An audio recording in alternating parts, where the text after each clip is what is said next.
ወደ ቻናላችን ቤተሰቦች እንኳን ወደ ቻናላችን በደህና መጣችሁ። አሁንም በተለያዩ ጉዳዮች ተመልሼ መጥቻለሁ። በሰዓት የምንመለከተው በትናንትናው ዕለት የተደረጉ የእንግሊዝ ፕሪሚየር ሊግ 7ኛ ሳምንት ጨዋታዎችን ይሆናል።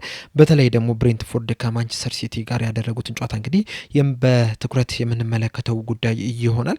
እስከ መጨረሻው ደቂቃ ድረስ አብራችሁን እንድትቆዩና እንድትከታተሉት በአክብሮት ጋብዛለሁ። እናንተም በዚህ ጨዋታ ዙሪያ እየተሰማችሁን ያያችሁትን ነገር እንግዲህ ኮሜንት ሴክሽን ላይ በመጻፍ አሳውቁኝ። እንደ ሁልጊዜውም ሰብስክራይብ፣ ላይክ፣ ሼር እያደረጋችሁ ቻናሉ ቤተሰብ እንድትሆኑ በአክብሮት እጠይቃለሁ። አሁን በቀጥታ ወደ ጨዋታዎቹ የምንገባ ይሆናል። በትናንትናው ዕለት እንግዲህ 5 የሚደርሱ የእንግሊዝ ፕሪሚየር ሊግ 7ኛ ሳምንት ጨዋታዎች መካሄድ ችሏል። እነዚህን ጨዋታዎች ስንመለከት እንግዲህ በመጀመሪያ የተገናኙት አስቶን ቪላ ከበርንሌ ነበረ።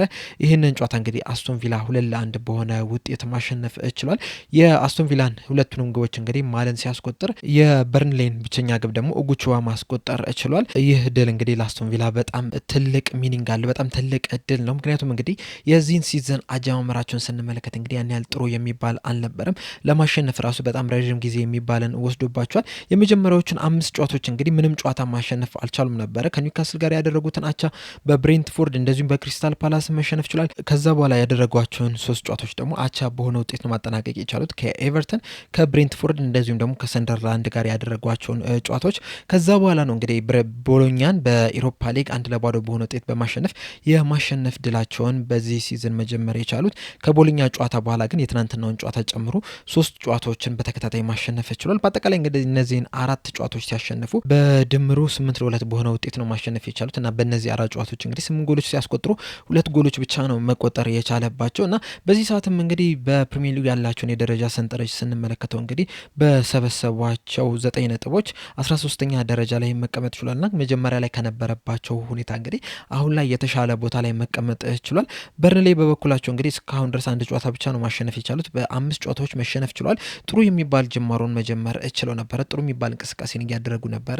ነገር ግን ጨዋታዎችን ማሸነፍ አልቻሉም። ጎሎችን ማስቆጠር አልቻሉም። እስካሁን ድረስ 15 ጎሎች ሊቆጠርባቸው ችሏልና መከላከል ላይ ያን ያህል ጥሩ የሚባሉ ቡድን አይደለም። ከነሱ በላይ እንግዲህ ብዙ ጎል የተቆጠረበት ዌስትሃም ነው። እሱም 16 ጎሎች ተቆጥሮባቸውና ይህን መከላከሉን እንግዲህ መፍትሄ የማያገኙለት ከሆነ ዘንድሮም ወደ መጡበት ወደ ሻምፒዮንሺፕ የመውረድ ቻንሳቸው በጣም እየሰፋ ነው የሚሆነው። ሌላኛው የተደረገው ጨዋታ ደግሞ ኤቨርተንን ከክሪስታል ፓላስ ያገናኘን የነበረው።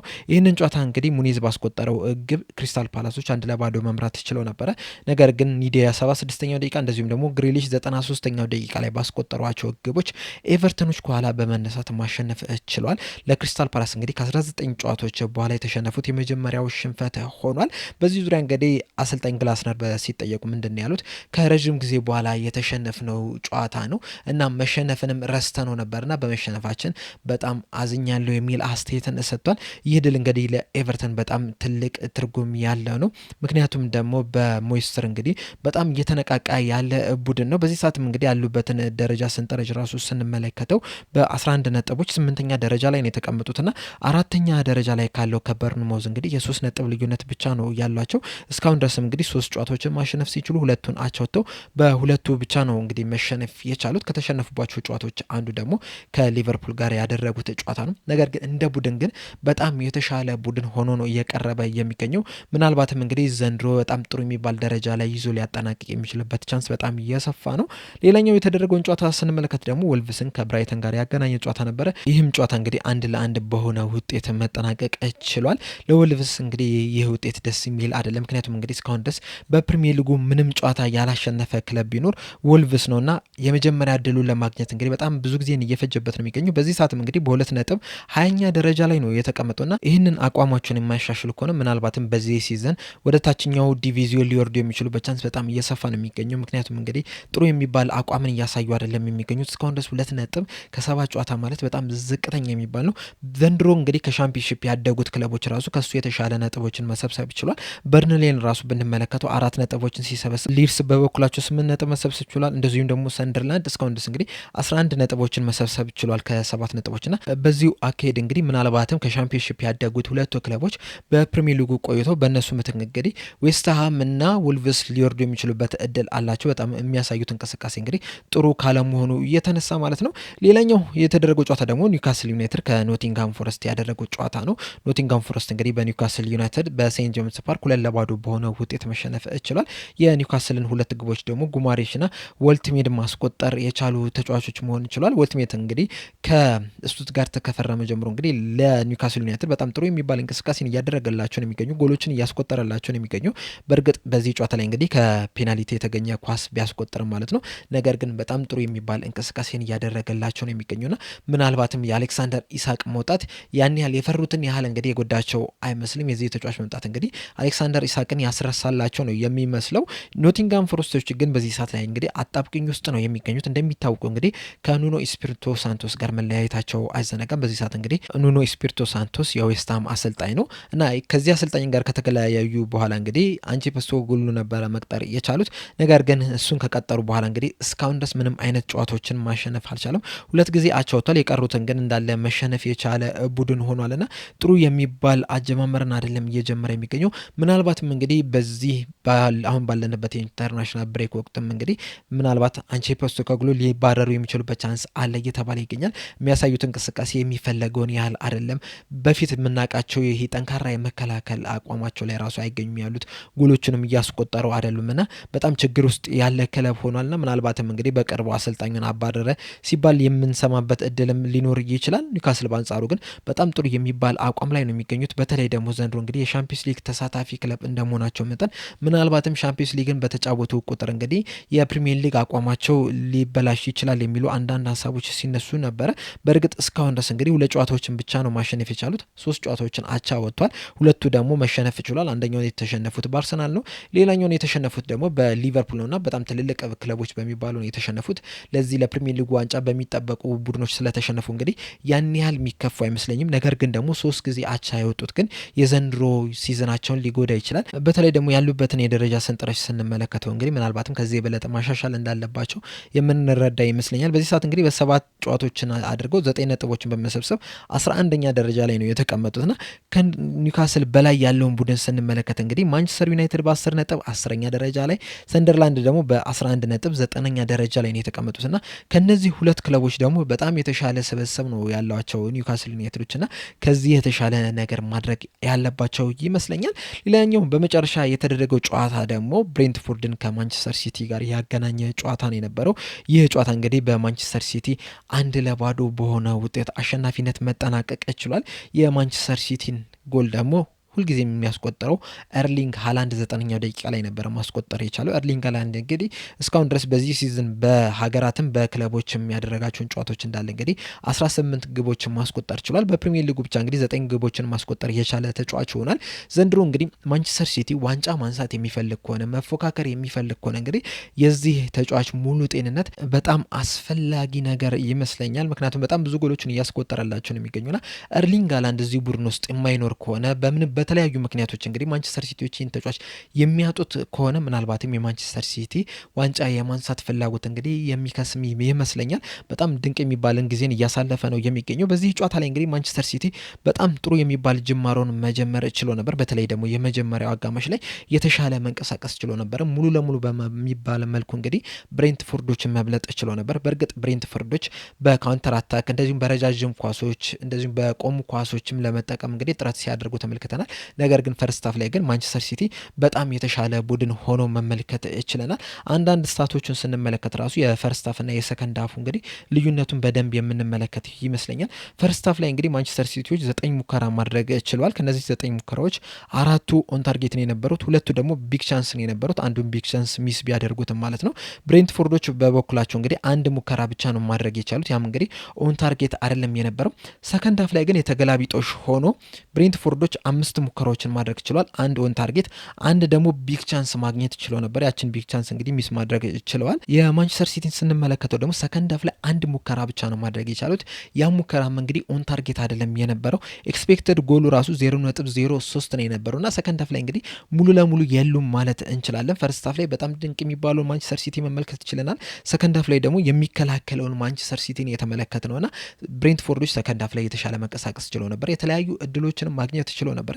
በተለይ ደግሞ ወደ 47ኛው ደቂቃ ላይ እንግዲህ ቲያጎ ያገኛት ኳስ ምናልባትም ብሬንትፎርዶች ከዚህ ጨዋታ ላይ ነጥብ ይዘው እንዲወጡ ሊያደርጋቸው የሚችል ነበሩና ቲያጎ እንግዲህ በ47ኛው ደቂቃ ላይ ከማንቸስተር ሲቲ በረኛው ከዶናሩማ ጋር 1-1 ተገናኝቶ ነበር። ነገር ግን ደግሞ የሁለተኛው ንክኪ ባለማማሩ ምክንያት እንግዲህ ዶናሩማም ወደሱ በጣም ሊጠጋ ይችላል። ከዛ በኋላ እንግዲህ ያችን ኳስም ሊያደናታ ይችላልና ያችን አጋጣሚ ምናልባትም ወደ ግብነት ቀይሯት ቢሆን ኖሮ ጨዋታው ሙሉ ለሙሉ ሲቀየርም ልንመለከት የምንችልበት እድል ነበረን። ይህ ብቻም አይደለም 89ኛው ደቂቃ ላይ ዶናሩማ በመሳሳቱ ምክንያት ወደ ግብ ልትቀርብ የተቻለች አንድ አጋጣሚ ነበረችና ያችም ወደ ግብነት ተቀይራ ቢሆን ኖሮ ምናልባትም ብሬንትፎርዶች 1 ነጥብ ይዘው ሊወጡ የሚችሉበት ቻንስ ነው የነበረው። በዚህ ሰዓት እንግዲህ ማንቸስተር ሲቲዎች የተለየ አይነት አጨዋወትን ነው እየተጫወቱ የሚገኙት። በተለይ ደግሞ ፔፕ ጋርዲዮላ ማንቸስተር ሲቲን ከያዘ ጀምሮ እስከ 2023/24 ሲዝን ድረስ እንግዲህ ኳስ በጣም የሚይዝ ቡድን የነበረው ማንቸስተር ሲቲ 1-0 መምራት ከጀመረ በኋላ እንግዲህ በዛው መጠናቀቅ እንዲችልም ማድረግ ይችላል ኳሶችን በጣም በመያዝ። ይህ ብቻም ሳይሆን እንግዲህ ፕረስ ሊያደርጉት ሲወጡ ክለቦች እንግዲህ ያንን ክፍተት ተጠቅመው ጎሎችንም በተደጋጋሚ ሲያስቆጥር የተመለከትነው ነው የነበረው።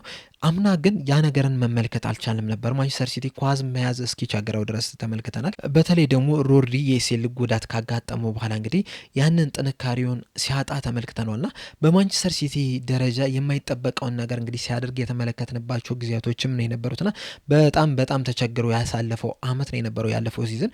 ዘንድሮ ግን በጣም ለየት ያለ ክለብ ሆኖ መምጣት ይችላል። በተለይ ደግሞ የምክትል አሰልጣኙ ፔፕ ሊንደርስ ወደ ማንቸስተር ሲቲ መግባት ተከትሎ እንግዲህ የተለያዩ የአጨዋወት ለውጦችን እየተመለከትን ያለ ይመስለኛል።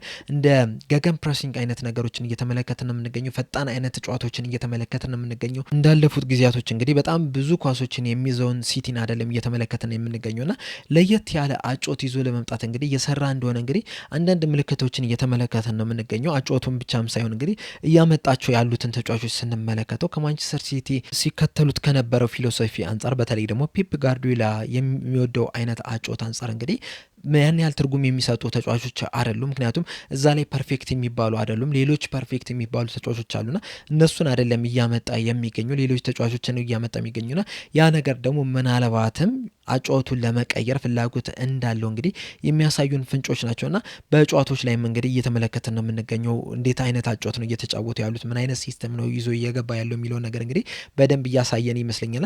ዘንድሮ እንግዲህ ለየት ያለውን ማንቸስተር ሲቲ እየተመለከትን ነው የምንገኘውና ዘንድሮ እንግዲህ ማንቸስተር ሲቲ በጣም ፈጠን ያለ አጨዋወትን እየተጫወተ ነው የሚገኘው። በዚህ ምክንያትም እንግዲህ በጨዋታው ላይ ዘንድሮ እንግዲህ በጣም ምርጥ የሚባለውን ብቃት እያስመለከተ የሚገኘው እንግዲህ ዶኩን መመልከት ብቻ በቂ ይመስለኛል።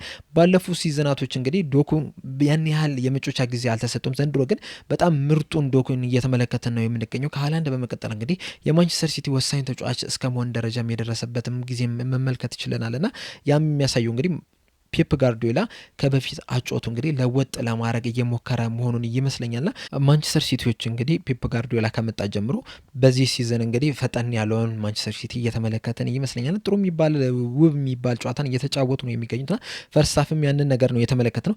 ሰከንድ ሃፍ በአንጻሩ ግን በጣም መከላከል ላይ ያተኮረውን ማንቸስተር ሲቲ ነው የተመለከትነውና ውጤቱን አስጠብቆ ለመውጣት ያሰበ ማንቸስተር ሲቲ ተመልክተናል። በእርግጥ ኳሱን ይዞት ሊሆን ይችላል። ነገር ግን ደግሞ ወደፊት በመሄድ ብሬንትፎርዶች በጣም የተሻሉ ቡድኖች ናቸው። ቅድም እንደጠቀስኩላችሁ እንግዲህ በሁለት አጋጣሚዎች ጎልም ሊያስቆጥሩ የሚችሉበት እድልም አግኝተው ነበረ። ያንን የተሻለ ውሳኔ ባለመወሰናቸው ምክንያት ነው። በተለይ ደግሞ የመጀመሪያው ማለት ነው 47ኛው ደቂቃ ላይ የተገኘው እድል ማለት ነው። እናም በዚህ ጨዋታ ላይ እንግዲህ ማንቸስተር ሲቲ በተለይ ሰከንድ ሃፍ ላይ ጥሩ የተጫወቱትን ስንመለከት እንግዲህ ተከላካይ መስመር ላይ የነበሩት ተጫዋቾች ናቸው። በተለይ ደግሞ ኦራይሊ በጣም ድንቅ የሚባልን ምሽት ማሳለፍ ይችላል። ይህ ወጣት ተጫዋች እንግዲህ ባለፈው ሲዝን ነው ትንሽ የመጮቻ እድል ማግኘት የጀመረው። በአንዳንድ ጨዋታዎች ላይ ተቀይሮ እየገባ እንደዚሁም ደግሞ በካራባኦ ካፕ ጨዋታዎች በኤፍኤ ካፕ ጨዋታዎች ላይ ደግሞ በቋሚነትም እየጀመረ የመጮቻ እድልም ሲሰጠው ተመልክተናል። ዘንድሮ ግን በዋነኝነት በግራ ክንፍ ተከላካይ መስመር ላይ እንግዲህ በቋሚነት እየጀመረ ነው የሚገኘው። በትናንትናም ጨዋታም እንግዲህ በጣም አስደናቂ የሚባልን ጨዋታን መጫወት ችሏል። በዚህ ምክንያትም እንግዲህ ለእንግሊዝ ብሔራዊ ቡድን ጥሪ ቀርቦለታል። በተለይ ደግሞ ሪሲ ጄምስ ከሊቨርፑል ጋር በነበረው ጨዋታ እንግዲህ መጎዳቱን ተከትሎ በሱ ምትክ ኦራይሊን ሊጠራ ችሏል። ሌላኛው ጥሩ የሚባል እንቅስቃሴን ማድረግ የቻለው ተጫዋች ደግሞ ግቫርዲዮል ነው። ግቫርዲዮልም እንግዲህ ትናንትና ድንቅ የሚባል እንቅስቃሴን ማድረግ የቻለ ተጫዋች ሆኗል። በትናንትናው ዕለት እንግዲህ የመሀል ተከላካይ ስፍራ ቦታ ላይ ነበረ ሲጫወት የነበረው። ያለፈውን አመታት እንግዲህ 2 አመት ይመስለኛል በግራ ክንፍ ተከላካይ መስመር ላይ ነበር ሲጫወት የነበረው። ጎሎችንም ሲያስቆጥርም መመልከት ችለናል። ዘንድሮ ግን በመሀል ተከላካይነት እየተጫወተ ነው የሚገኘው። ሌላኛው ጥሩ እንቅስቃሴ ያሳየው ደግሞ ጎንዛሌዝ ነው። ጎንዛሌዝ እንግዲህ ልክ ሮድሪ እንደተጎዳ በ22ኛው ደቂቃ ላይ ተቀይሮ በመግባት የእሱን ቦታ ከቨር ማድረግ ችሏልና በተለይ ሰከንድ ሃፍ ላይ እንግዲህ ማንቸስተር ሲቲ ነጥቡን ይዞ እንዲወጣ ጥሩ ድጋፍን መስጠት የቻለ ተጫዋች ሆኗልና እነዚህን ተጫዋቾች ስንመለከታቸው እንግዲህ ሰከንድ ሃፍ ላይ ማንቸስተር ሲቲ በመከላከል እንዳተኮረ የሚያሳየን ይመስለኛል። እንደዛም ቢሆንም ግን ጨዋታውን አሸንፎ መውጣት ችሏል። ተከታታይ ድሎችን ማስመዝገብ ችሏል። ይህ ሲዝን ሲጀመር እንግዲህ በዋነኝነት ፕሪሚየር ሊጉን ያሸንፋል ሲባሉ የነበሩት አርሰናልና ሊቨርፑል ናቸው። በተለይ ደግሞ የማንቸስተር ሲቲ የመጀመሪያውን አካባቢ የነበረውን ጅማሩ ስንመለከተው 2 ሽንፈት እንደዚሁም 1 አቻ መውጣት ችሎ ነበር። ያንን ከተመለከቱ በኋላ ዘንድሮ ሊቨርፑልና አርሰናል ብቻ ናቸው ለእንግሊዝ ፕሪሚየር ሊግ የሚፎካከሩ የሚሉ አንዳንድ መረጃዎች ሲወጡ ሰምተናል። አንዳንድ ሰዎችም ሲናገሩ ሰምተናል። አሁን ላይ ግን ማንቸስተር ሲቲዎች ዘንድሮም እንደሚፎካከሩ ፍንጭ ያሳዩበት ጨዋታዎችን እየተመለከትን ይመስለኛል። በተከታታይ ድሎችን እያስመዘገቡ ነው የሚገኙት። አሁን ያሉበትን ደረጃ ስንመለከት ራሱ በ13 ነጥብ 5ኛ ደረጃ ላይ ተቀምጠዋል። ከአርሰናል እንግዲህ በ3 ነጥብ ብቻ እንደዚሁም ደግሞ ከሊቨርፑል በ2 ነጥብ ብቻ ነው ዝቅ ብለው የሚገኙትና ገና አሁንም በጣም ብዙ ጨዋታዎች ይቀራሉ። 31 ጨዋታዎች ይቀራሉ። ከዚህ በኋላ እንግዲህ ምን ይፈጠራል የሚለው ነገር እስካሁን ድረስ አይታወቅም። ነገር ግን ከዋንጫ ፉክክር ውስጥ እንዳልወጡ ግን የሚያሳዩን አንዳንድ ምልክቶች እየተመለከትንባቸው ነው።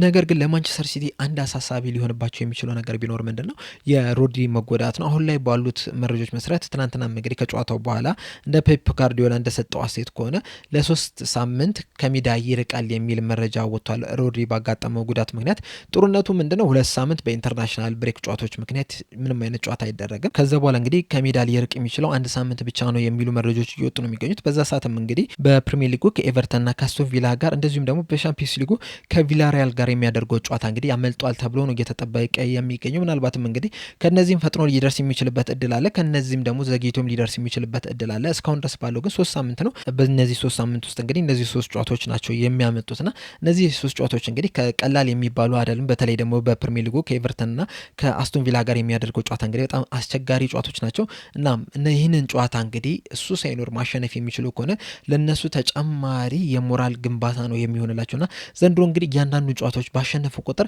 ከጨዋታው በኋላ የሚያሳዩትን ደስታ ስንመለከት እንግዲህ ዘንድሮ በጣም በቁርጠኝነት ወደ ተሻለ ቦታ ለመድረስ እንግዲህ ከፍተኛ ጥረት እያደረጉ እንደሆነ የሚያሳዩ ናቸው። ነገር ግን የተጫዋቾች ጉዳት ግን የዘንድሮ ሲዝን ቆይታቸውን ሊያበላሽባቸው ይችላል። በተለይ ደግሞ ሮድሪ ለማንቸስተር ሲቲ ምን ያህል ወሳኝ ተጫዋች እንደሆነ እናውቃለን። ምናልባትም እንግዲህ በዚህ በማንቸስተር ሲቲ ቡድን ውስጥ በጣም ወሳኝ የሚባሉ 3 ተጫዋቾች ይጠራ ቢባል አንደኛው ዲያዝ ነው፣ ሁለተኛው ሮድሪ ነው፣ ሶስተኛው ደግሞ ኤርሊንግ ሃላንድ ናቸው።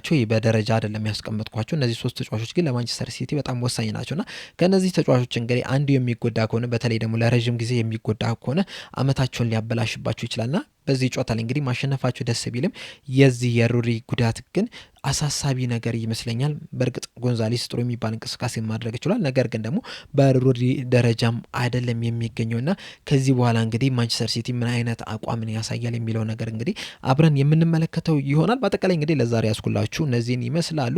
በቀጣይ ደግሞ በሌላ እስከምንገናኝ ድረስ ሰብስክራይብ፣ ላይክ፣ ሼር ማድረግ እንዳትረሱ። ቸር ያቆየን።